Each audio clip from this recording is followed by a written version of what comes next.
already have felony criminal history. You've already had 2 felony probations that were both revoked. And then I gave you probation again because you stood there and did just what you're doing right now. You saying the words. Please. Stop. You need to stop because I bet you begged me when you were here before. And I got out, and the second day I was back on the streets. I did not have a plan for my life outside of just getting free. I met with the ASAP team, and they really gave me a lot of inspiration, a lot of hope. Welcome to Verdict Vanguard, where justice meets absolute clarity, and the courtroom secrets are unlocked.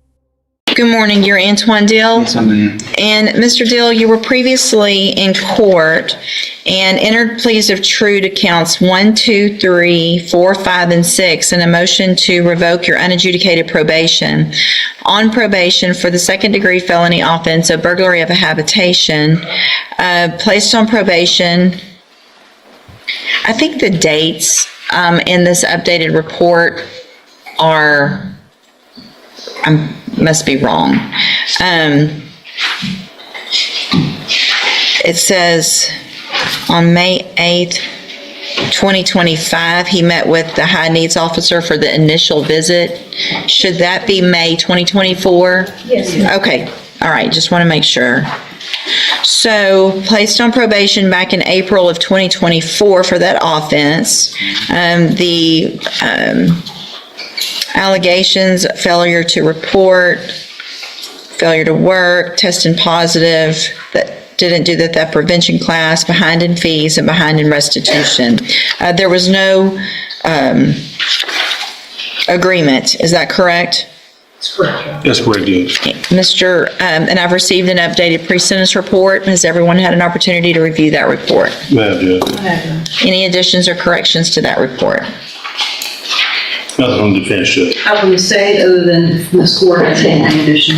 Okay. I would like your talk. Thank you, ma'am. Go ahead, Mr. Lewis. Judge, this situation, from talking with my client as well as members of his family, is definitely one that his substance abuse issue is something that he definitely needs to address. He's willing to, he understands that that's, definitely been in his way as far as definitely trying to complete his probation successfully. I would also like to add to that after speaking with him and with some of his family members that I don't believe he was on any type of mental health or any type of conditions dealing with his probation. He was I know it was high needs. Mm-hmm. Because from talking with him, there's definitely some things he has gone through in his past that I think affect him and are triggers for him. And I believe that, if he's able to get that type of help, to help with that, I think that would definitely help with the substance abuse issue. I believe there are vehicles available through community supervision that can address that. He's more than willing to accept that help. At this point, understands he needs it. I know it looks like the recommendation in the updated PSI from probation is for ISF. It's something that they would recommend. He's more than willing to comply with that and try to work with that as much as possible. If there is anything that's available that has some type of aftercare or anything, he's more than willing to do that as well. Especially, like I was saying, as far as, any treatment he can get as far as, that would definitely help with some of the traumatic things he's gone through in his past. I think that would definitely help with the substance abuse issue going forward for him, Judge. Okay, and the recommendation isn't necessarily ISF. It's if I were to continue, but the recommendation sounds like they've exhausted all efforts that, anyway, Ms. Smolfino? Judge, I certainly respect all the efforts that Ms. Court has put into this defendant, and I don't ever like to overstep what the recommendation of the probation department is with respect to trying to help a probationer, but my read of it is that it's probably time for revocation, but I certainly would defer to what you all. Well, it sounds like that's the recommendation of probation as well, really. Is that correct, ma'am? Yes, ma'am. Yeah. I mean, sure, go ahead. Please speak. I have made a lot of mistakes in my life. I really have. But I beg you, Your Honor, Please give me another chance. And But you begged me when you were here before. Yes, ma'am. And I got out, and the second day I was back on the streets. I did not have a plan for my life outside of just getting free. I met with the ASAP team, and they really gave me a lot of inspiration, a lot of hope, so that I can change my life. Granted, Ms. Core has done an amazing job as my supervisor, and I apologize to her profusely, but I am not someone who wants to waste away in a jail cell. Well, I'm someone who wants to. Here's the thing, Mr. Dill. When I looked back at your original pre-sentence report, Yes, ma'am. there wasn't an agreement in that case. It was a cap. And the reason for that cap is because you already have felony criminal history. Yes, ma'am. You've already had 2 felony probations that were both revoked. Yes. And then I gave you probation again because you stood there and did just what you're doing right now. You saying the words. Please. You give me- stop. You need to stop because it's not going to get any better, Yes, ma'am. okay? Yes, ma'am. By what you can say. I appreciate that you probably would like to do what you're saying. Yes, ma'am. But you've been given every opportunity. Probation's worked with you. Again, those felony probation revocations, one was in 19, one was in 2021. It's not like they were a long time ago. You've been given every opportunity on probations now 3 times. 3 times. And she worked with, when I'm reading through this pre-sentence report, Ms. Core tried to contact you, she tried to reschedule. I was just texting her. I was homeless. I have been homeless a lot of my life. But that's what probation's for, is to help you. You have to go to probation. You can't keep using those things as an excuse. Yes, ma'am. All right, so I'm going to find that you entered your pleas of true to counts 1 through 6 freely and voluntarily. Yes, ma'am. Find those counts true. Find sufficient evidence to find you guilty, and at this time, find you guilty of burglary of a habitation. Going to sentence you to a term of 5 years in the institutional division of the Texas Department of Corrections. You will receive credit on that sentence for any time that you've been in custody that the law gives you the right to receive. I'm going to hand you the trial court certification. I need you to sign that with Mr. Lewis. It shows that this was not an agreement, so you do have some limited rights to appeal. I'm also handing you a written admonishment regarding your ineligibility to possess a firearm or ammunition. Because of the judgment entered against you, you're ineligible under Texas law to possess a firearm or ammunition.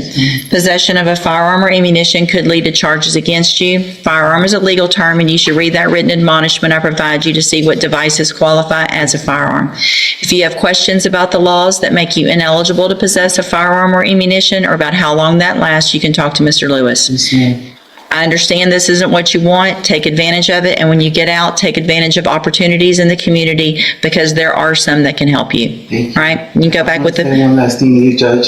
I will change my life. I hope so, for you. For me. Yeah, I hope so. I really, truly do. All right, sign that document, please, sir. Good morning, sir. Are you Esker Boykin? Yes, ma'am. And will your client waive the formal reading of the indictment? You will, Your Honor. Mr. Boykin, in cause number 25 DCCR 0351, the state has elected to proceed on the lesser included offense of a Class A misdemeanor assault from March 5th of 2025. And how do you plead to that charge? No contest. Are you pleading no contest freely and voluntarily? Yes. I have here on the computer some documents that have your signature on them that the state has marked as exhibit number 1. Before you signed those documents on the computer, did you go over them with Mr. Parker? The computer room over there. Yeah. And do you understand what you signed with him? Not all clear set in my mind, but Okay. Well, do you understand that if I follow this agreement that you've made, which is for a 2-year deferred probation, that you wouldn't be able to change your mind later? yeah. Okay? And you understand that the agreement that you've What reached, is probation? That's So- the first time It's flexible. criminal, nice as a criminal. so, I feel as a criminal. All right. It's affected disorder. right, understand, Mr. Parker? As I know, I was in jail and I blacked out. The next thing I know, I'm in the hospital. Okay, I'm going to spin the top now. I understand. I need to make sure, I've explained to him, Judge, that the required probation, he'd have to report once a month. He has some fines and fees. That's where you go with that. There's no fine. There's just There's just the court cost. Probation is where you have a supervision officer that makes sure you're doing everything you're supposed to be doing. Community. What? Not in trouble. In trouble for what? So here's what I'm going to do. I'm going to reset the case, Mr. Boykin. I'm going to have a doctor come visit with you to make sure you understand everything that's going on before we go forward, okay? So when they come out to the jail or visit with you online, you need to make sure and visit with them, answer all their questions. Sit in jail? Yes, sir. I got to make sure, Jesus Christ, no. I got to make sure you understand everything that's That's going my on. first time blacking out like that. I was in jail and I Okay. didn't get fed. I was naked Okay. and I blacked out. We're going to go back with the That's my bailiff. first time I was doing anything like this. We're going to make sure you can go back with the bailiff. Go ahead. Oh.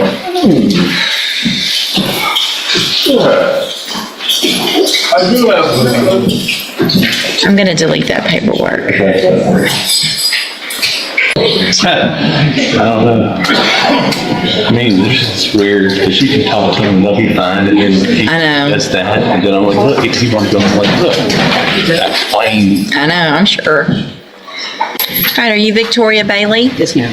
And Ms. Bailey is in 25 DCCR 0170 charged with assault on a public servant, and in 25 DCCR 0278 charged with assault of hospital personnel. And Ms. Bailey was evaluated for competency to stand trial by Dr. Capon. I received that report dated April 22nd of 2025. Dr. Capon makes the finding in each of these cases that Ms. Bailey is currently not competent to stand trial and that inpatient treatment for competency restoration is warranted.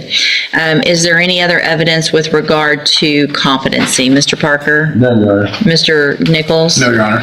Then at this time, based on that report, I am going to find Ms. Bailey not competent to stand trial, order that inpatient treatment for competency restoration be provided at the appropriate facility, and that at that facility for a period of not to exceed 120 days from the date Ms. Bailey gets there, and we will await to hear if she has been restored at the end of that 120 days. You can go back with the bailiff, ma'am. 120 days? Well, they're going to send you to a hospital to get you some help to make sure you understand everything better. And so cooperate with everything they want you to do, and we'll get you back here and get your cases taken care of, okay?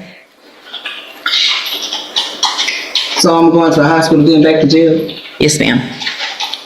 120 days at the hospital? Well, it depends if you do what they say at the hospital and follow all the instructions, medication, whatever it is, so that you have a better understanding of everything that's going on. Okay? I don't need medicine to understand. You can go back with the bailiff. I don't get it. Why y'all taking me to the hospital, then back to jail? Good morning, you're Antoine Dill. Yes, ma'am. And Mr. Dill, you were previously in court and entered pleas of true to counts 1, 2, 3, 4, 5, and 6 in a motion to revoke your unadjudicated probation. On probation for the second-degree felony offense of burglary of a habitation, placed on probation. I think the dates in this updated report are, must be wrong. It says on May 8th, 2025, he met with the high needs officer for the initial visit. Should that be May 2024? Yes. Okay, all right, just want to make sure. So placed on probation back in April of 2024 for that offense. The allegations, failure to report, failure to work, testing positive, that didn't do that prevention class, behind in fees, and behind in restitution. There was no agreement, is that correct? That's correct, yes. Mr., and I've received an updated pre-sentence report. Has everyone had an opportunity to review that report? Madam Judge. Any additions or corrections to that report? Nothing from the defense, Judge. I wouldn't say other than if Ms. Court has any addition. Okay. I would like your talk. Thank you, ma'am. Go ahead, Mr. Lewis. Judge, This situation, from talking with my client as well as members of his family, is definitely one that his substance abuse issue is something that he definitely needs to address. He's willing to, he understands that that's, definitely been in his way as far as definitely trying to complete his probation successfully. I would also like to add to that after speaking with him and with some of his family members that I don't believe he was on any type of mental health or any type of conditions dealing with his probation. He was I know it's high needs. Because from talking with him, there's definitely some things he has gone through in his past that I think affect him and are triggers for him. And I believe that, if he's able to get that type of help, to help with that, I think that would definitely help with the substance abuse issue. I believe there are vehicles available through community supervision that can address that. He's more than willing to accept that help. At this point, understands he needs it. I know it looks like the recommendation in the updated PSI from probation is for ISF. It's something that they would recommend. He's more than willing to comply with that and try to work with that as much as possible. If there is anything that's available that has some type of aftercare or anything, he's more than willing to do that as well. Especially, like I was saying, as far as, any treatment he can get as far as, that would definitely help with some of the traumatic things he's gone through in his past. I think that would definitely help with the substance abuse issue going forward for him, Judge. Okay, and the recommendation isn't necessarily ISF, it's if I were to continue, but the recommendation sounds like they've exhausted all efforts that, anyway, Ms. Smolfino? Judge, I certainly respect all the efforts that Ms. Court has put into this defendant, and I don't ever like to overstep what the recommendation of the probation department is with respect to trying to help a probationer, but my read of it is that it's probably time for revocation, but I certainly would defer to what you all. Well, it sounds like that's the recommendation of probation as well, really. Is that correct, ma'am? Yes, ma'am. Yeah. I mean, sure, go ahead. Please speak. I have made a lot of mistakes in my life. I really have. But I beg you, Your Honor, please give me another chance. But you begged me when you were here before. Yes, ma'am. And I got out, and the second day I was back on the streets. I did not have a plan for my life outside of just getting free. I met with the ASAP team, and they really gave me a lot of inspiration, a lot of hope so that I can change my life.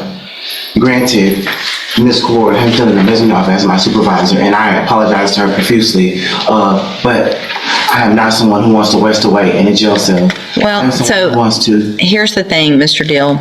When I looked back at your original pre-sentence report, yes, ma'am. There wasn't an agreement in that case. It was a cap.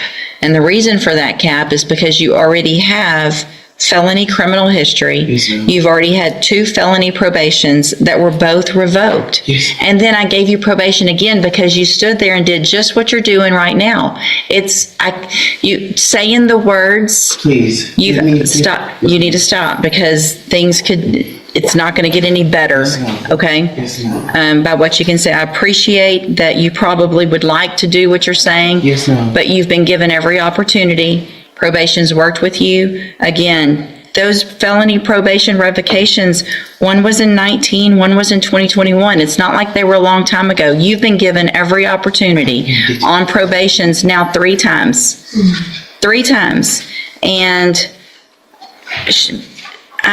she worked with, when I'm reading through this pre-sentence report, Ms. Core tried to contact you. She tried to reschedule. I was just texting her. I was homeless. I have been homeless a lot of my life. But that's what probation's for, is to help you. You have to go to probation. You can't keep using those things as an excuse. Yes, no. All right, so I'm going to find that you entered your pleas of true to counts 1 through 6 freely and voluntarily. Yes, ma'am. Find those counts true. Find sufficient evidence to find you guilty, and at this time find you guilty of burglary of a habitation. Going to sentence you to a term of 5 years in the institutional division of the Texas Department of Corrections. You will receive credit on that sentence for any time that you've been in custody that the law gives you the right to receive. I'm going to hand you the trial court certification. I need you to sign that with Mr. Lewis. It shows that this was not an agreement, so you do have some limited rights to appeal. I'm also handing you a written admonishment regarding your ineligibility to possess a firearm or ammunition. Because of the judgment entered against you, you're ineligible under Texas law to possess a firearm or ammunition. Possession of a firearm or ammunition could lead to charges against you. Firearm is a legal term, and you should read that written admonishment I provide you to see what devices qualify as a firearm. If you have questions about the laws that make you ineligible to possess a firearm or ammunition, or about how long that lasts, you can talk to Mr. Lewis. I understand this isn't what you want. Take advantage of it, and when you get out, take advantage of opportunities in the community, because there are some that can help you. Right? You can go back with the... One last thing to you, Judge. I will change my life. I hope so. For you. For me. Yeah, I hope so. I really, truly do. All right, sign that document, please, sir. Good morning, sir. Are you Esker Boykin? Yes, ma'am. And will your client waive the formal reading of the indictment? He will, Your Honor. Mr. Boykin, in cause number 25, DCCR 0351, the state has elected to proceed on the lesser included offense of a Class A misdemeanor assault from March 5th of 2025. And how do you plead to that charge? No contest. Are you pleading no contest freely and voluntarily? Yes. I have here on the computer some documents that have your signature on them that the state has marked as Exhibit Number 1. Before you signed those documents on the computer, did you go over them with Mr. Parker? Is that paper, computer room? Yeah. And do you understand what you signed with him?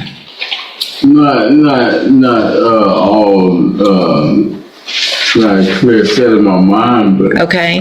Well, do you understand that if I follow this agreement that you've made, which is for a 2-year deferred probation, that you wouldn't be able to change your mind later? yeah. Okay? And you understand that the agreement that you've What reached... is probation? So- First time It's flex. criminal, nice as a criminal. So, Locked up as a criminal. All right. It's affected disorder. right, I understand, Mr. Parker. As I know, I was in jail and I blacked out. The next thing I know, I'm in the hospital. Okay, I'm going to spin the top now. I understand. I need to make sure... I've explained to him, Judge, that the required probation, he'd have to report once a month. He has some fines and fees. That's where you go with that. There's no fine. There's just the court cost. Probation is where you have a supervision officer that makes sure you're doing everything you're supposed to be doing. Community. What? Not in trouble. In trouble for what? So here's what I'm going to do. I'm going to reset the case, Mr. Boykin. I'm going to have a doctor come visit with you to make sure you understand everything that's going on before we go forward, okay? So when they come out to the jail or visit with you online, you need to make sure and visit with them, answer all their questions. Sit in jail? Yes, sir. I got to make sure, Jesus Christ, no. I got to make sure you understand everything No, that's going my on. first time blacking out like that. I was in jail and I Okay. didn't get fed. I was naked Okay. and I blacked out. We're going to go back with the That's my bailiff. first time I was doing anything like this. We're going to make sure you can go back with the bailiff. Go ahead. Oh.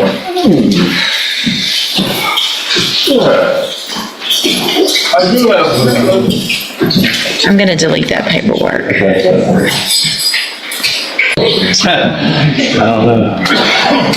I mean, it's weird because you can talk to him and they'll be fine, and then he I know. does that, and then I'm like, look, he wants to go, I'm like, look, that's plain. I know, I'm sure. All right, are you Victoria Bailey? Yes, ma'am. And Ms. Bailey is in 25 DCCR 0170 charged with assault on a public servant, and in 25 DCCR 0278 charged with assault of hospital personnel.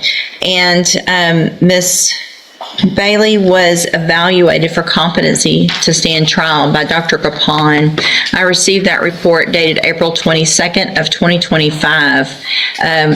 Dr. Capon makes the finding in each of these cases that Ms. Bailey is currently not competent to stand trial and that inpatient treatment for competency restoration is warranted. Is there any other evidence with regard to competency? Mr. Parker? No, Your Honor. Mr. Nichols? No, Your Honor. Then at this time, based on that report, I am going to find Ms. Bailey not competent to stand trial, order that inpatient treatment for competency restoration be provided at the appropriate facility, and that at that facility for a period of not to exceed 120 days from the date Ms. Bailey gets there, and we will await to hear if she has been restored at the end of that 120 days. You can go back with the bailiff, ma'am. 120 days? Well, they're going to send you to a hospital to get you some help to make sure you understand everything better. And so cooperate with everything they want you to do, and we'll get you back here and get your cases taken care of, okay? So I'm going to the hospital, then back to jail? Yes, ma'am. 120 days at the hospital? Well, it depends if you do what they say at the hospital and follow all the instructions, medication, whatever it is, so that you have a better understanding of everything that's going on. Okay? I don't need medicine to understand. You can go back with the bailiff. I don't get it. Why y'all taking it to the hospital and then back to jail? What does that? In each case to find you guilty. However, I'm going to reset your cases so that the probation department can do a pre-sentence report. That will give me more information about you, your cases, and we'll come back at a later date for sentencing. Could I motion for a waiver? No, we're not gonna, there's no waiver in a first-degree felony of pre-sentence report. I'm going to get that report. I'm also not going to adjust your bond at this amount based on the nature of these offenses until I see what those that report looks like. And Your Honor, I want to address something the court's going to see and going to ask me about in Okay. about 5 or 6 weeks. His jail disciplinary history is about as bad as you'll see. That needs to be immediately addressed. I anticipate asking the court for some programs to address his behavior, but I want to let the court know and let him know. He's threatening guards, spitting on guards, threatening to dash guards, dashing other inmates, literally climbed the walls of the day room while they tried to place him in restraints. He's a part of the claim, Sean. Let me tell you something real quick, Mr. Hill, all right? And this isn't going to be some negotiation and talk back and forth. You need to listen very carefully to what I'm about to say. If you have another incident report between now and when you come back for sentencing, I am not required to accept this plea agreement. Okay. I don't have to. We can let a jury decide if they think a probation's what you need for an aggravated robbery and an aggravated assault. Because my guess is they might not. They would just go ahead and send you to prison, especially because at a trial, they will see the same things that I see at sentencing, which is every one of those incident reports from the day you got in. That jury will see that. I will see that. Yes, ma'am. They haven't given me an option to wait. What did I tell you? This isn't that. Those officers out there are doing their jobs. They're trying to go make a living and go home to their families. Contrary to- Hold on. I'm telling you right now. Stop talking. That's your second warning. I can reject these right now. We can set your trial. Is that what you want to happen? Then stop talking. I told you this today is just going to be a listening thing. I have a feeling that's part of your problem in jail, is because you won't just sit and listen. You are there because of your actions. They are doing their jobs. Grow up, because you're in big boy court. You're a grown man now for our purposes. And stop acting like a little heathen out in our jail. Or we will let a jury decide what to do with you. It's that simple. You can go back with the bailiff. All right, sir, are you Christopher Curtis Ray? And Mr. Ray, you were previously in court and entered a plea of guilty to forgery of a financial instrument. It was enhanced to a third-degree felony. That was an open plea to the court. I have received the pre-sentence report. Has everyone had an opportunity to review that report? We have, Your Honor. Are there any additions or corrections to the report? Not from the judge. All right, Mr. Rojas, you may proceed. Thank you, Judge. Judge, Mr. Ray is here this morning asking for probation. I realize that the PSI, he realized that the PSI, according to the PSI, this is, I believe, his 6th felony. He's only had with those felons looked to me like he's only had one term of probation. It was revoked back in 2000, I believe. But that's the only term of probation he's ever had for the felony. I suspect just he was in jail and probably had credit time served on the other ones. To his credit, even though he was not on probation, looks like during one of his terms in prison, he did some things to benefit himself. He successfully completed the safety program. He got his GED. And I think at one point even he was sent to and successfully completed the ISF program. So he does have the ability, he has shown the ability to make progress. And again, he did the safety and the GED not as a condition of probation, something he did on his own while he was in prison to better himself. He's telling me that if he were to be granted probation, he's got a job, he's going to be able to go back to his previous job as an auto mechanic. The owner of the shop has reached out to him or told him that as soon as he gets released to go back, he still has a job there with him. He is the only caretaker for his elderly mother. His father died, I think, around 5 months ago. His mother is home living alone, and he would be the only caretaker for her since the father has passed away. It looks to me like he also has a case out of Harris County that he's currently on probation for. I talked to him about that. He says he's spoken with somebody from Harris County. They're not going to revoke him. I think there was a felony that came up after that probation, but they're not going to revoke him based on that. So he still is on probation in Harris County. And according to this PSI, at least he's a low risk for revocation on the probation. So we're asking the court to consider all that and grant him a term of probation. All right, thank you. Ms. Alfino? Judge, based upon my review of the underlying case in which he was attempting to pass a $20,000 forged check, which I assume had to be some kind of connection to the person at that business for him to get his hands on that check. Based upon that and his criminal history, I just can't in good faith agree with probation being satisfactory in this case. He's continued to commit the same type of offenses after this offense, and my read of it is that he's currently on parole, not on probation, and I feel like upwards of a 5-year sentence is appropriate, Judge. Well, it looks like I think the way I read it, he's on parole and probation. I believe that's for 2 felony offenses that were committed after this one was committed, and this one was committed after 3 felonies convictions. I mean, Mr. Ray, really, what Mr. Rojas said about you going to SafeP in the past and bettering yourself is great. And the fact that you went to ISF just in 2019 and that after that, I mean, it kind of totally just diffuses his whole argument, and he's trying to pull out anything to help you, and I appreciate he's doing that, and you should too.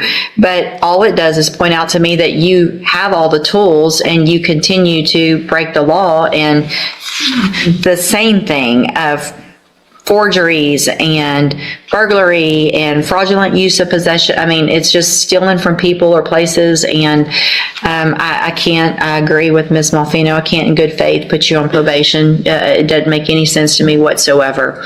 I'm going to find that you entered your plea of guilty to forgery of a financial instrument freely and voluntarily, find sufficient evidence to find you guilty, and at this time find you guilty of that. Sentence you to a term of 5 years in the institutional division of the Texas Department of Corrections. You do receive credit on that sentence for any time that you've been in custody that the law gives you the right to receive. This was not an agreement. I'm handing you the trial court certification of your right to appeal. You do have some rights to appeal. You can talk to Mr. Rojas about that. I have also handed you a written admonishment regarding your ineligibility to possess a firearm or ammunition. Because of the judgment entered against you, you're ineligible under Texas law to possess a firearm or ammunition. Possession of a firearm or ammunition could lead to charges against you. Firearm is a legal term, and you should read the written admonishment I provide you to see what devices qualify as a firearm. If you have questions about the laws that make you ineligible to possess a firearm or ammunition, or about how long that lasts, you can talk to Mr. Rojas. Good luck to you, sir. You can go back with the bailiff. This hearing shows exactly how quickly a second chance can disappear when a defendant continues making the same mistakes. The court had already considered his history, probation opportunities, and the support available to him, but the repeated violations ultimately convinced the judge that probation was no longer enough. The 5-year sentence became the consequence of those choices, while the judge still urged him to use future opportunities to change. The legal takeaway is simple. Probation is an opportunity, not a guarantee, and continued violations can lead to serious consequences. But do you think the judge gave him enough chances, or was prison the only option left?